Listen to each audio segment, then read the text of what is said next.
Mwenyekiti ameshambuliwa. Sisi serikali tunachukua hatua kali na itakuwa ya mfano. Na hao waliofanya hilo jambo watasimulia mpaka wajukuu zao, watawaambia kwamba kuchukua sheria mkononi si tu kumpiga mwenyekiti, kumpiga mtu yeyote ni kosa kubwa. Maana wamempiga daktari, wamempiga damu zikatoka ndani zikaharibu kabisa. Na anapokuwa kwenye ICU, hawa msiwaachie haraka.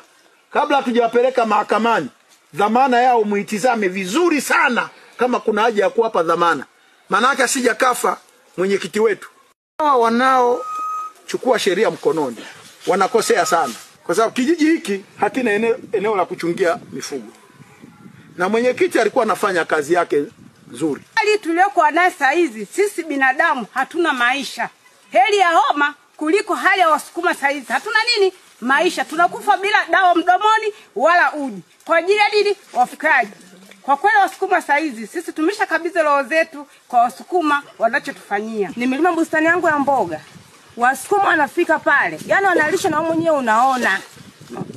Ukiwauliza wanakuletea ukali, wanakuambia ngoa mboga yako ya alizi ya Mungu, wewe mbona unaikanyaga, maneno mengi. Kwa hivyo hata miogo yangu heka moja tu amevuruga, julikani nimepanda mwaka jana. Huyu mwenyekiti safari hii ya pili kupigwa. Mwaka jana alipigwa, mwaka huu amepigwa. Kwa hiyo tunaomba serikali hawa jamaa iwatengee sehemu ya kuishi. Wapo jirani na vijiji. Sasa sisi hatuna raha.